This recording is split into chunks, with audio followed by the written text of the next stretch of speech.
Well, hi YouTubers, I'm back with 40 Years of Mills and Boone, and it is by James Porter, his Merciless Marriage Bargain. Here you go. So, Mills and Boone Modern, here we go. The Italian Shock Heir. Raising her sister's child as left Rachel Byrne, penniless and desperate. Her orphan nephew's family have ignored her attempts at contact. There's no choice to bring him to the Marcello's Venetian door. Losing his brother has devastated Giovanni Marcello. Rachel's news is another bombshell, and he can't believe that she doesn't have an ulterior motive. One kiss should unravel her deception. So that smouldering kiss has Gio reconsidering. Gio expects a high price for acknowledging his heir, but Rachel cannot help but succumb to his outrageous demands, even if it means walking down the aisle. Conveniently wedded, passionately bedded. Laws of Boone Modern. Okay, God, he's a total arsehole in this. Okay, so Rachel's sister passed away, raising her nephew, okay, all alone. She's paying her, she's desperate. She turns up at Gio's door, and basically she calls the paparazzi to kind of, get this moment, okay, because in Italy, okay, in Venice, of course they're filthy rich, and Gio just grabs her and kisses her passionately, so everyone now thinks, the person now thinks, instead of being her brother's child, okay, it's his child, right, yes, so she blames him, okay, this bit here. Michael is a Marcello. He's a late brother's only child, and they should be protected and provided by his family. That is not going to happen. I think it will. You're deliberately trying to provoke me, and why not? You've done nothing but irritate and provoke me for the last few months.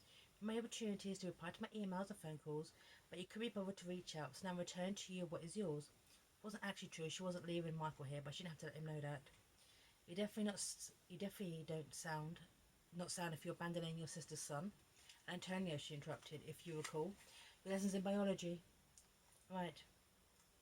DNA paperwork is in his diaper bag. You find his medical records and everything you need to know about his routine. I've done my part, now it's your turn. Basically, she's pushing him into taking responsibility for his nephew, and she's taking responsibility for him. Okay. Right. Right. This bit here is when the paparazzi kind of leap into view. Right. You are giving the paparazzi quite a show, you know, she whispered. His strong black brows pulled. All the manhandling won't look well in tomorrow's papers, I'm afraid. There are too many incriminating photos. Incriminating photos? What have you done? I did what needed to be done, she said hoarsely. You refuse to acknowledge your nephew. Your family falls in step with whatever you say, and I press the issue. Now the whole world knows that your brother's son has been returned to your family. He'd been shocked as well as he'd been played by a manipulative, money-hungry American, no less. He despised gold diggers, greedy, selfish, soulless. You contacted the media and invited them here today. I did. Rachel was different from her sister, but obviously Michael is now involved in this, okay? And everyone thinks he's Gio's child, okay? And of course, okay, Rachel's not like that. Rachel's a good girl. Rachel is a good girl, okay?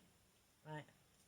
And who basically enabled her sister into choices that she made, okay, because her sister was so beautiful and basically just got away with it. Oh, it's horrible, okay? Right. Right. Because, of course, get this, okay? She had been dated enough when she was younger, although she'd been tempted to blame the opposite sex or failing to notice it. It wasn't entirely true. She lacked confidence, she failed to put herself out there. Dating seemed to require too much energy and effort, too many ups and downs to make the dash dreams of rejection worth it. Right. Instead she focused on work, pouring herself into a good job, earned promotion and bonuses as well as praise from her senior management. Other women her age were busy falling in love and needing time off for romantic weekends and holidays. She closed deals and made aerodynamics money and found tremendous satisfaction in being the one that everyone could count on and being there and doing what needed to be done. Oh yeah, she's all business, she's all money. Okay? Right. So she's all business, and then she meets Gio, who basically awakens her, of course. She's 28 years old. Okay, she's 28 years old now. She's getting her sexual awakenings now. Okay?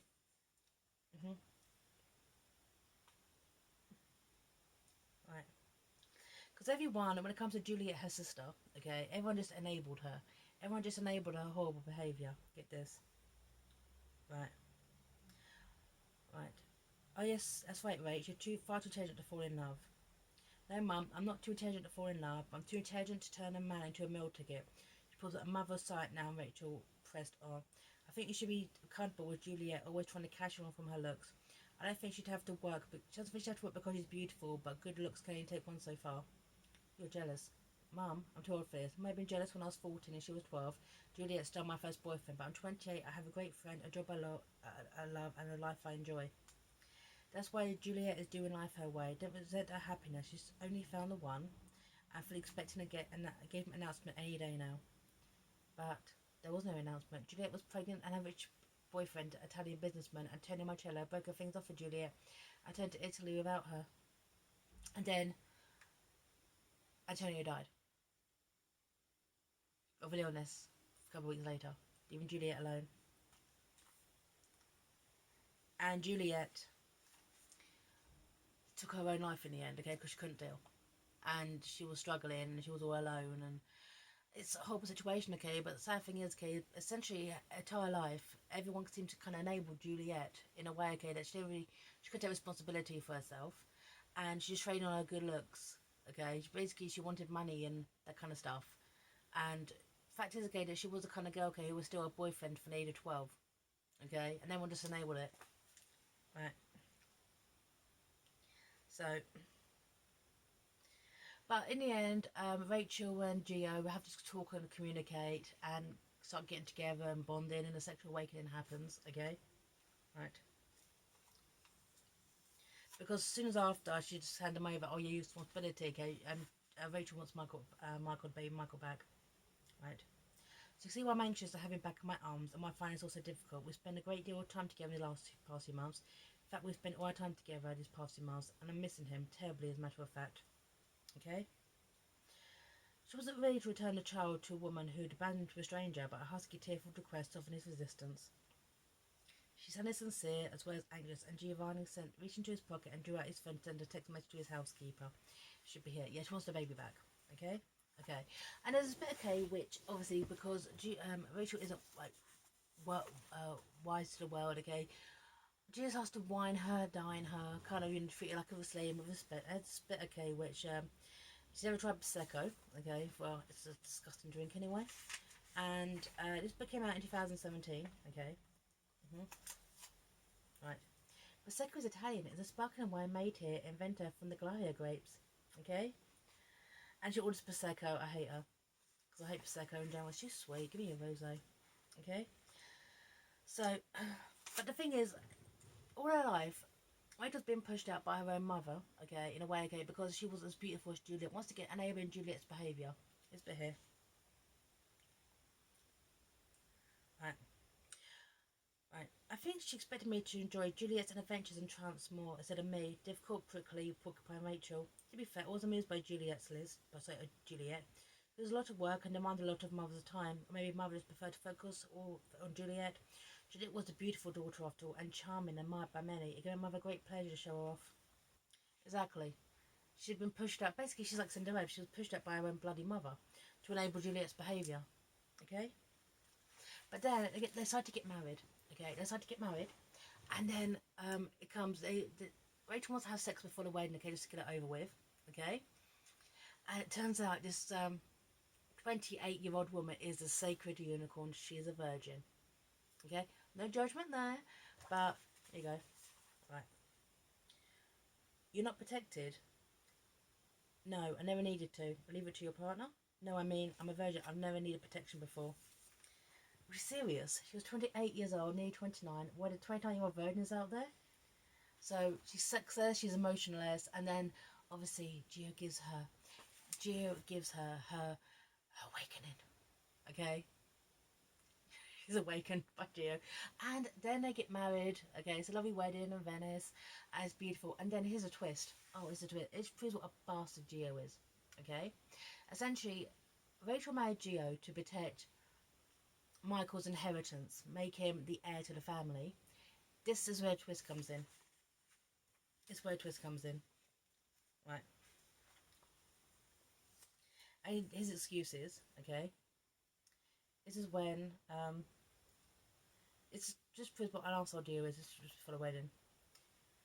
My goal is to protect all the company, the employees, you. I'm not a Marcello, not in name but in body. I've already claimed you. I hate her and heat watcher. You have no idea much I regret that. I don't believe that, neither do you. I've claimed you. or I staked my claim on your body because, oh my god, see, he's a prick, he's an arsehole, he's a horrible person. And then, this is the climax, okay? Now the thing is, Juliet was so desperate and poor, okay, after Michael was born that she committed suicide, okay? She ended her life. Horrible situation, okay? So basically, Rachel's been mourning for her lost sister, raising her child, okay? Why Gio's just been ignoring it, and here's a twist. Antonio loved your sister. He didn't leave her because he didn't care. He left her because he didn't want to see her die. He left to protect her from the ugliness of his death. How do you know? He left her his entire estate, his homes, his asset, his stock, and Marcello's spa, for SBA, all of it. What? He didn't leave her penniless. He left her a very wealthy woman, setting her up so she could raise his son properly. What did his woman and his child provided for? Right. She didn't know. She was never told. How? Why not? I took legal action when the will was revealed, petitioning the courts to investigate the legality of the document. He had an operable tumour in his brain. He was dying. His behaviour had become increasingly erratic.